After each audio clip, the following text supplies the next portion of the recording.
다윗은 이스라엘의 왕이 된 후에 여부스 족속에 살고 있던 예루살렘을 정복하고 그곳을 이스라엘의 새 수도로 삼았습니다. 예루살렘은 수도로 삼기에 더할 나위 없이 좋은 곳이었습니다. 그곳은 팔레스타인의 남북과 동서를 잇는 교통의 요지에 있었습니다. 또 예루살렘은 해발 790m의 가파른 절벽 위에 세워진 도시입니다. 서쪽과 남쪽에는 흰놈의 골짜기가 있습니다. 동쪽에는 감람산과 기드론 골짜기가 있습니다. 북쪽에는 중앙산맥이 내려오고 있었습니다. 또 기드론 골짜기 옆에 기온샘이 있어서 항상 물이 풍부했습니다. 따라서 예루살렘은 천의 요새였습니다. 예루살렘은 시온 산성이라고도 불렸습니다. 그 성은 삼면이 깊은 골짜기로 둘러싸여 있어서 쉽게 공략할 수 없는 난공불락의 성이었습니다. 성이 포위돼도 기온샘에서 물을 충분히 공급받을 수 있기 때문에 성 안에서 오랫동안 버틸 수 있었습니다. 한 나라의 수도로 삼기에 이보다 더 좋은 곳이 어디 있습니까? 그래서 다윗은 예루살렘을 이스라엘의 수도로 정하고 방비를 튼튼하게 하기 위해서 밀로에서부터 안쪽으로 빙 둘러서 성을 쌓았습니다. 다윗은 언약궤를 예루살렘으로 옮겨왔고 다윗의 아들 솔로몬은 그 예루살렘에 성전을 지었습니다. 그때부터 예루살렘은 이스라엘 역사의 빛나는 중심지가 됐습니다. 그랬던 예루살렘이 이스라엘 자손의 죄로 인해서 빛이 발했습니다. 유다 왕 므낫세는 하나님께서 그 땅에서 쫓아내신 가나안 7족속의 가증한 풍속을 따라했습니다. 그는 자기 아버지 히스기야가 다 헐어버린 우상의 산당들을 다시 세웠습니다. 북왕국의 악한 왕 아합의 행위를 따라 바알을 위해서 제단을 쌓고 아세라 목상을 만들고 하늘의 해와 달과 별들을 숭배했습니다. 그는 하나님의 성전 안에 이방신을 섬기는 제단을 만들었습니다. 하나님의 성전 안과 밖 두 뜰에도 하늘의 해와 달과 별들을 섬기는 제단을 세웠습니다. 또 그는 자기 아들을 산채로 불에 태워서 이방신에게 제물로 바쳤습니다. 점쟁이를 불러서 점을 치고 마술사를 불러서 마법을 행하게 하고 신접한 자와 박수무당을 쫓아다녔습니다. 이렇게 그는 하나님 보시기에 악한 일을 많이 해서 하나님을 진노하시게 했습니다. 그는 자기가 직접 만든 아세라 목상을 하나님의 성전 안에 버젓이 세워두기도 했습니다. 하나님이 진노하셔서 예루살렘과 유다에 무서운 재앙을 예고하셨습니다. 유다 왕 므낫세가 이 가증한 일과 악을 행함이 그 전에 있던 아모리 사람들의 행위보다 더욱 심하였고 또 그들의 우상으로 유다를 범죄하게 하였도다. 그러므로 이스라엘 하나님 여호와가 말하노니 내가 이제 예루살렘과 유다에 재앙을 내리리니 듣는 자마다 두 귀가 울리리라. 내가 사마리아를 젠줄과 아합의 집을 달인 보던 줄을 예루살렘에 베풀고 또 사람이 그릇을 씻어 엎음같이 예루살렘을 씻어버릴지라. 내가 나의 기업에서 남은 자들을 버려 그들의 원수의 손에 넘긴즉 그들이 모든 원수에게 노략거리와 겁탈거리가 되리니 이는 애굽에서 나온 그의 조상 때부터 오늘까지 내가 보기에 악을 행하여 나의 진노를 일으켰습니다. 하나님의 말씀이 그대로 이루어졌습니다. 북쪽에서 바벨론 왕 느부갓네살이 쳐들어와서 예루살렘 성을 포위했습니다. 유다 왕 여호야긴은 그의 어머니와 모든 신하들과 다 함께 바벨론 왕 앞에 나아가서 머리를 조아리며 굴욕적으로 항복했습니다. 바벨론 왕 느부갓네살은 유다 왕 여호야긴과 왕의 어머니와 왕의 아내들과 내시들과 고관들을 모두 포로로 끌고 갔습니다. 또 예루살렘 주민들과 관리들과 용사 10,000명도 포로로 끌고 갔습니다. 또 기술이 있는 장인들과 무기를 만들 수 있는 대장장이들을 모두 포로로 데리고 갔습니다. 그래서 그 땅에는 아주 가난하고 능력이 없고 보잘것없는 사람들만 남게 됐습니다. 바벨론 왕 느부갓네살은 유다 왕 여호야긴을 포로로 잡아가면서 그의 삼촌 mat다냐를 대신 왕으로 세우고 그의 이름을 시드기야로 고치게 했습니다. 그런데 9년 후에 시드기야가 바벨론 왕을 배신했습니다.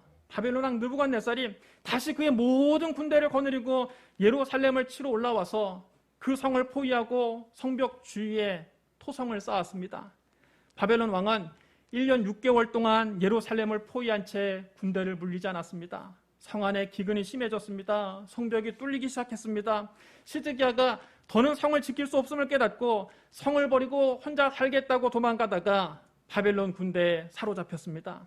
그들은 시드기야가 보는 앞에서 그의 아들들을 다 죽이고 시드기야의 두 눈을 뽑고 그를 쇠사슬로 묶어서 바벨론으로 끌고 갔습니다. 주전 586년 바벨론 왕의 근위대장 느부사라단이 예루살렘에 왔습니다. 그는 성전에 불을 질러버렸습니다. 또 왕궁과 예루살렘의 모든 집들을 불태웠습니다.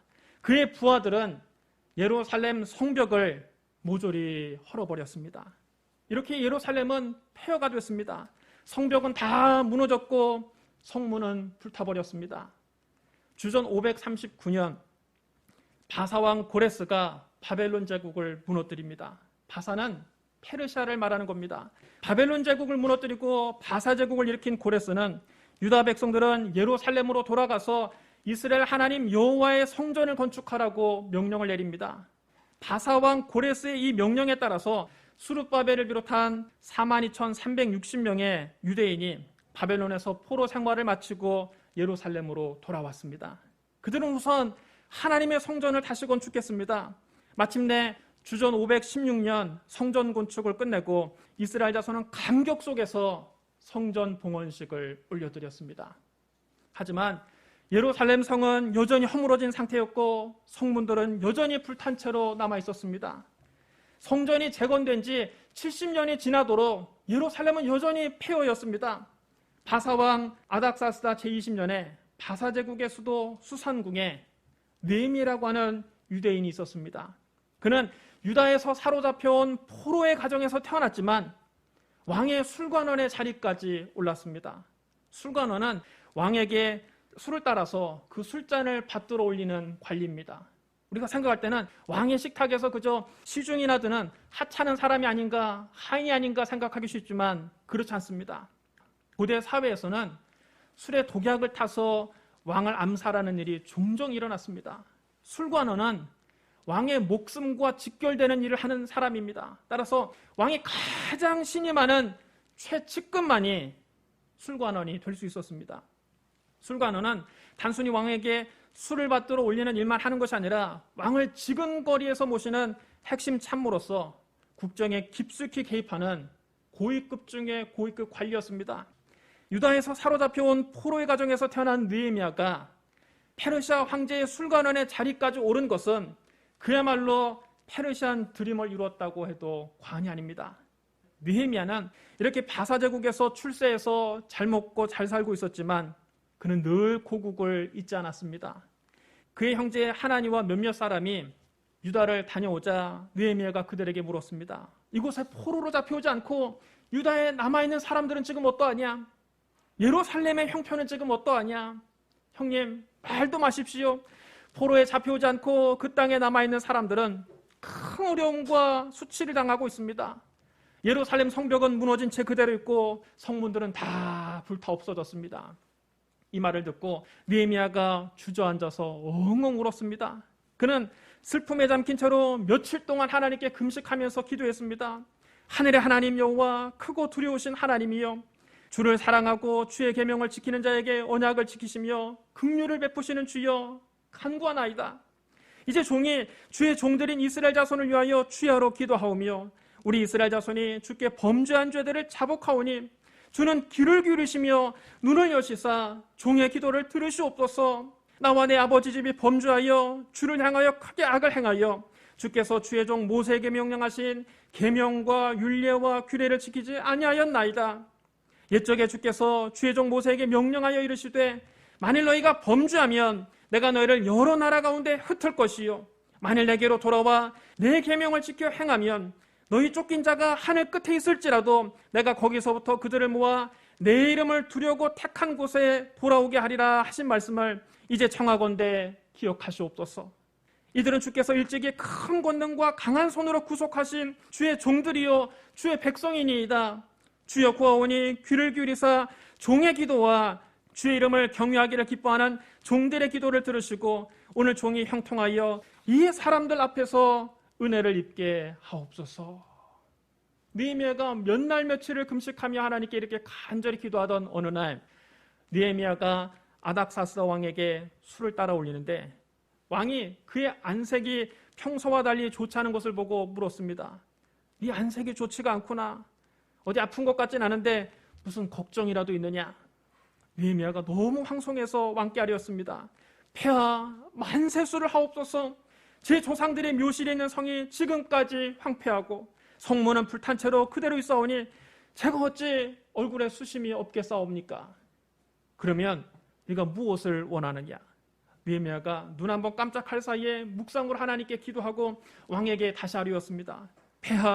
폐하께서 만일 좋게 여기시고 종이 폐하의 목전에서 은혜를 얻었사오면 저를 유다 땅 제 조상들의 묘실에 있는 성에 보내어 그 성을 건축하게 하옵소서. 그렇게 다녀오려면 얼마나 걸리겠느냐? 언제쯤 네가 돌아올 수 있겠느냐? 놀랍게도 왕이 흔쾌히 승낙을 해주는 겁니다. 느헤미야는 기한을 정하고 내친 김에 왕에게 몇 가지를 더 부탁했습니다. 폐하께서 만약 좋게 여기시거든 강서쪽 총독들에게 내리시는 조서를 제게 주사 그들이 저를 용납하여 유다에 들어가기까지 통과하게 하시고 또 왕의 살림 감독 아삽에게 조서를 내리사 그가 성문과 성곽과 제가 들어가 살 집을 위해 들보로 쓸 제목을 제게 주게 하옵소서. 하나님의 선하신 손길이 느헤미야와 함께 하셔서 왕이 그의 청을 다 들어주었을 뿐만 아니라 그에게 몇몇 군 지휘관과 기마병을 딸려보내서 그를 호위하게 했습니다. 이렇게 느헤미야가 유다 총독으로 부임하게 됩니다. 느헤미야는 예루살렘에 도착한 후 사흘 동안 쉬고 나서 밤에 수행원들 몇 명을 데리고 순찰에 나섰습니다. 가봤더니 성벽은 다 허물어지고 성문들도 다 불탄 채로 버려져 있었습니다. 예루살렘 전체가 폐허가 되어 있었습니다. 마음이 너무 아팠습니다. 그는 이렇게 돌아오고 나서 유대 사람들을 모아놓고 말했습니다. 우리가 당한 공경은 너희도 보고 있는 바라.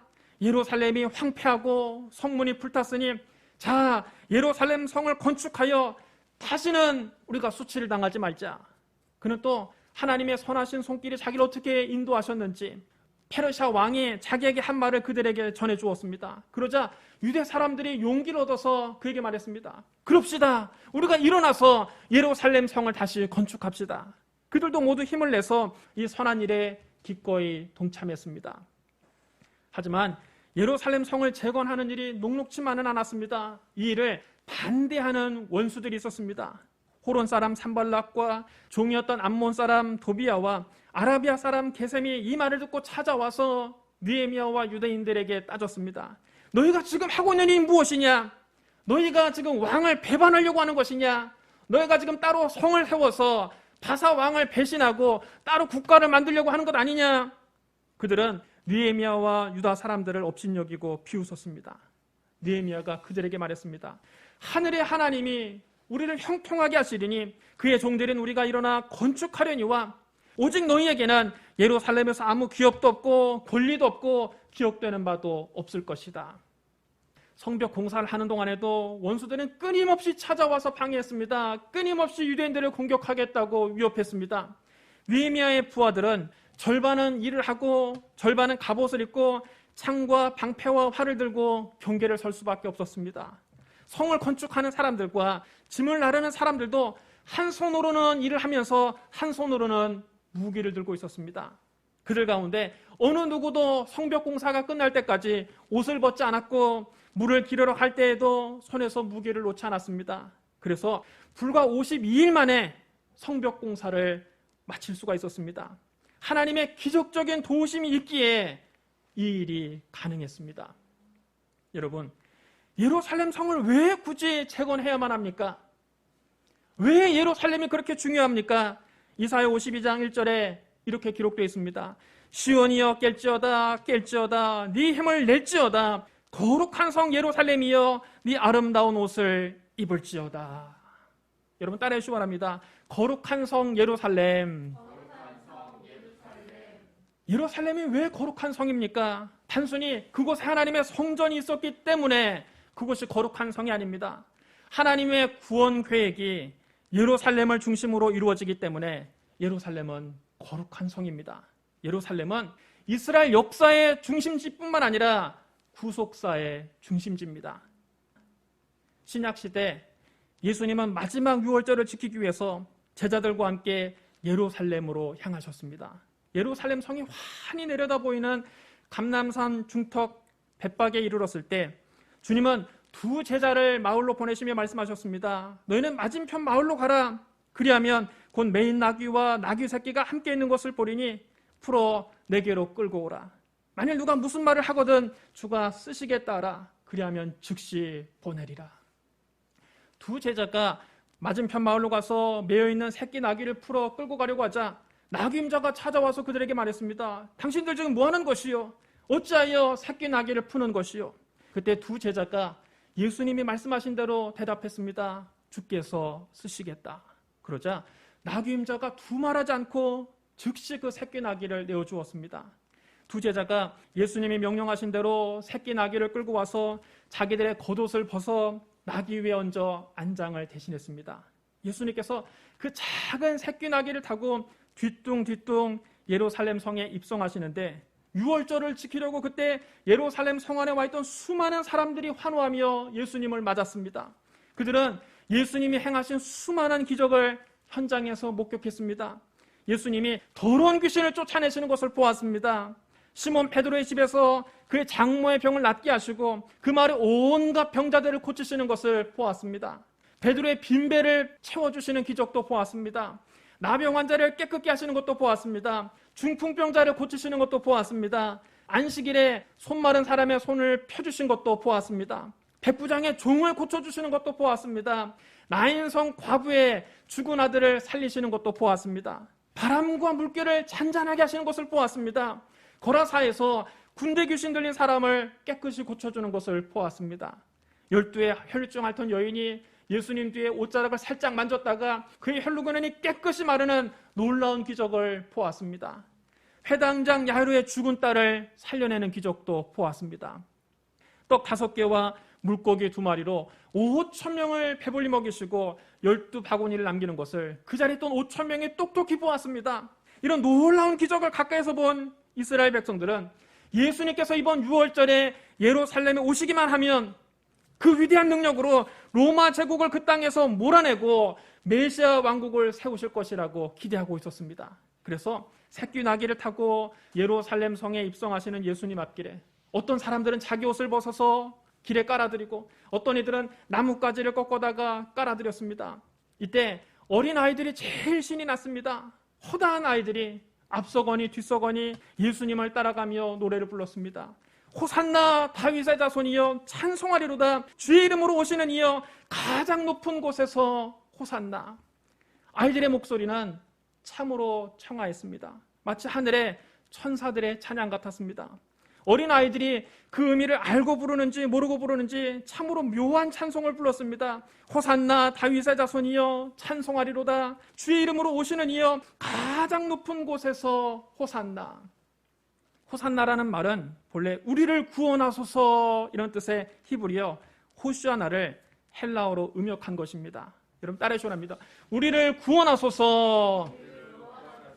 우리를 구원하소서. 그런데 시간이 흐르면서 본래 의미보다는 만세 같은 환호성으로 더 많이 쓰였습니다.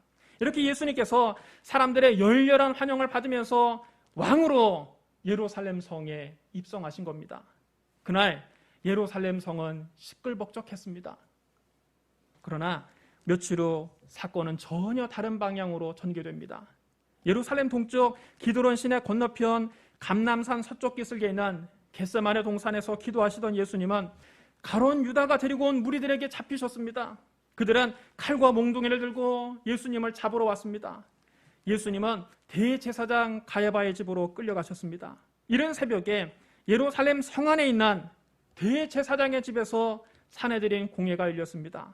공회에서는 예수님께서 신성을 모독했다며 사형에 처해야 한다고 결의했습니다. 대제사장들과 공회의원들은 곧장 예수님을 결박해서 로마 총독 빌라도에게 끌고 갔습니다. 하지만 빌라도가 신문해 본 결과 예수님에게서 어떤 죄도 찾을 수 없었습니다. 빌라도는 예수님을 풀어주려고 했으나 대제사장들에게 선동당한 군중들이 성난 벌떼처럼 들고 일어나서 소리를 질렀습니다. 그를 십자가에 못 박게 하소서. 그를 십자가에 못 박게 하소서. 빌라도는 그들의 요구를 이해할 수 없었습니다. 이 사람이 무슨 악한 일을 행하였느냐? 나는 그에게서 죽일 죄를 찾지 못하였으니 때려서 놓으리라. 그러나 군중들은 막무가내였습니다. 그들은 더 큰 소리로 재촉했습니다. 그를 십자가에 못 박게 하소서. 그를 십자가에 못 박게 하소서. 빌라도는 밀란이 일어날 것이 두려웠습니다. 그는 예수님에게 아무런 죄가 없다는 것을 알았지만 그들이 원하는 대로 주님을 십자가에 매달도록 내주었습니다. 예수님에게 사형 선고가 내려지자 군인들이 예수님을 총독 관저의 뜰로 끌고 갔습니다. 그들은 예수님의 옷을 벗기고 예수님을 채찍으로 모질게 때렸습니다. 쇠조각에 달린 채찍으로 예수님을 때려칠 때마다 예수님의 살점이 떨어져 나갔습니다. 얼마 있지 않아 예수님의 온 등허리는 피로 범벅이 되었습니다. 살점이 뜯겨져서 흰뼈가 그대로 드러난 곳도 있었습니다. 머리에서부터 발끝까지 성한 곳이 한 군데도 없었습니다.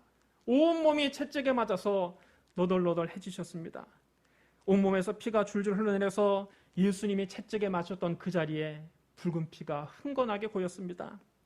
로마 군인들은 채찍에 맞아서 기진맥진하고 있는 예수님을 질질 끌고 가서 자색 옷으로 갈아입혔습니다. 그리고 가시로 왕관을 엮어서 예수님 머리 위에 쿡 찔러 씌웠습니다.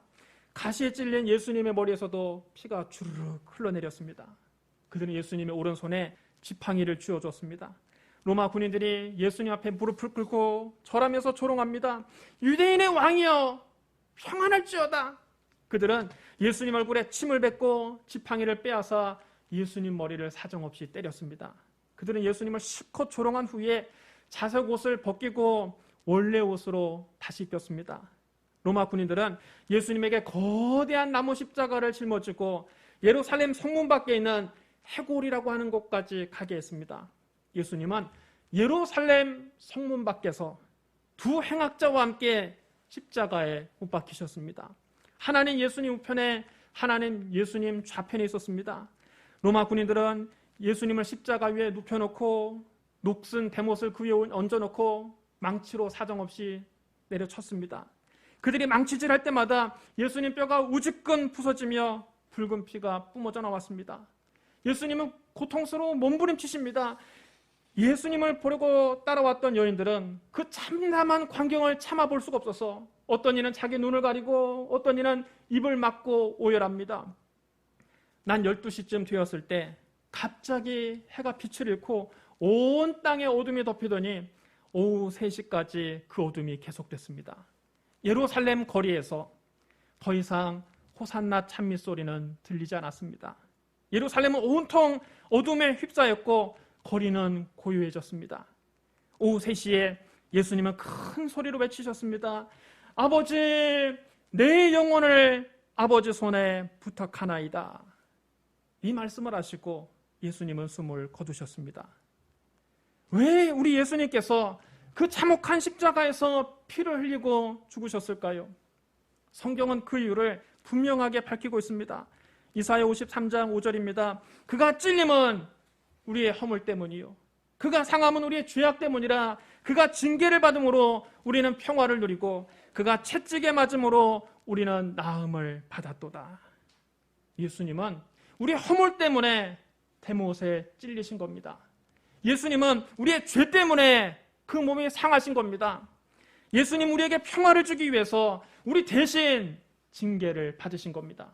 예수님은 우리의 병을 고치기 위해서 그 모진 채찍에 맞으신 겁니다.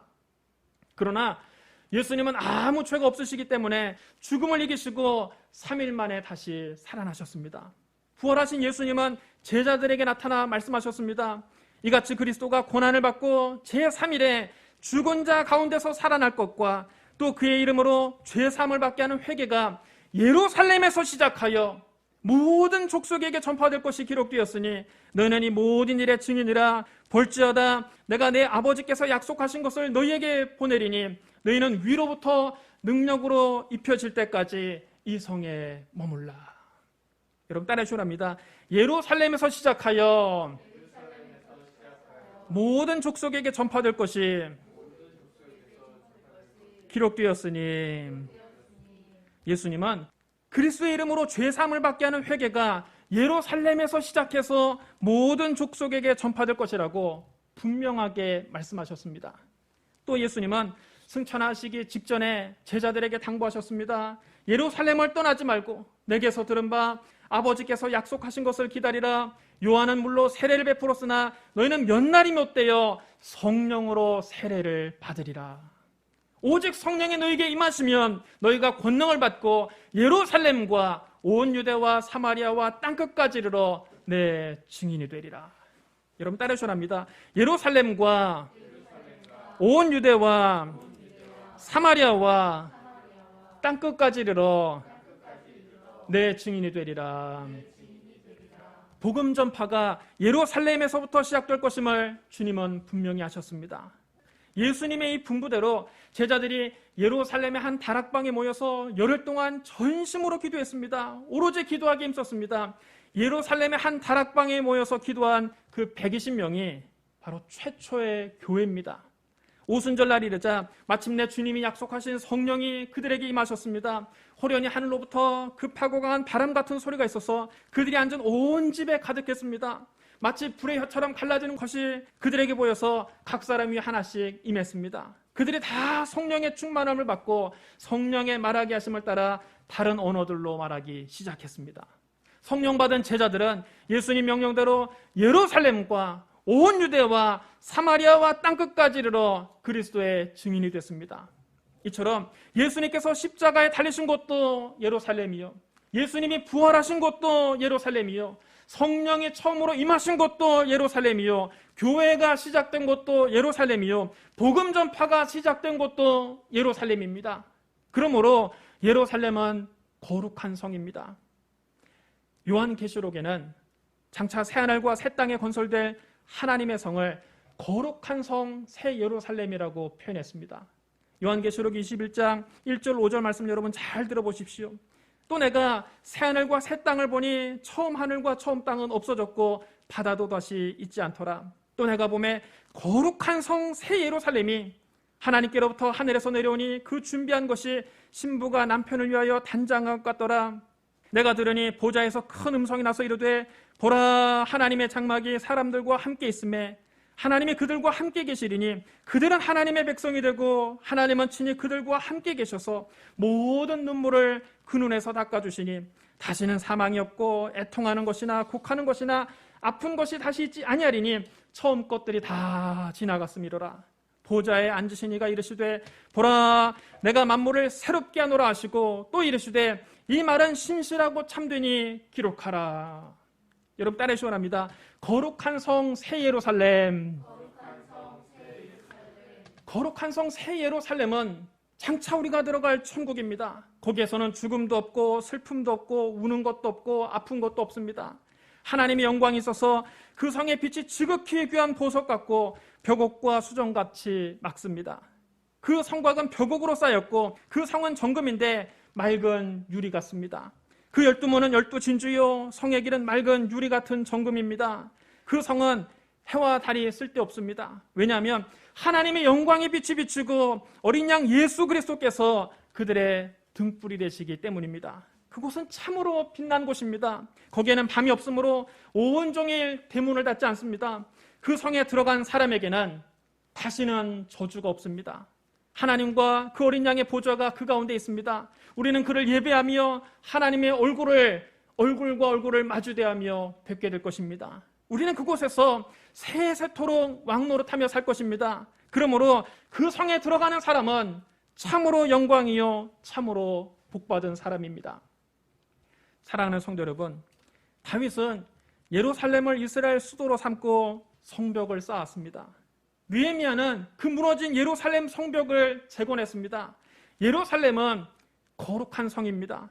왜냐하면 우리 주 예수 그리스도께서 십자가에 달리신 곳도 예루살렘이요, 우리 주님이 부활하신 곳도 예루살렘이요, 성령이 임하신 곳도 예루살렘이요, 교회가 시작된 곳도 예루살렘이요, 복음 전파가 시작된 곳도 예루살렘이기 때문입니다. 장차 우리가 들어갈 천국은 거룩한 성 새 예루살렘입니다.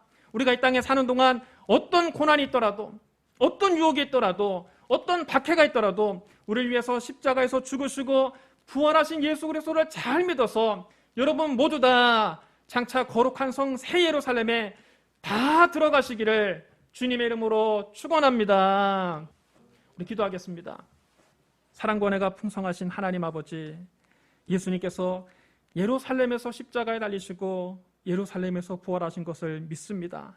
성령님께서 예루살렘의 한 다락방에 임하시고 예루살렘에서 교회가 시작된 것을 믿습니다.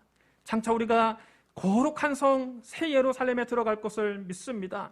이 세상 사는 동안 어떤 유혹과 박해가 있더라도 우리 주 예수 그리스도를 믿는 이 믿음이 흔들리지 않게 하여 주시옵소서. 그래 우리 모두 다 거룩한 성 새 예루살렘에 다 들어가게 하여 주시옵소서. 성령이여 우리를 붙들어 주시옵소서. 예수님 이름으로 감사하며 기도드리옵나이다. 아멘.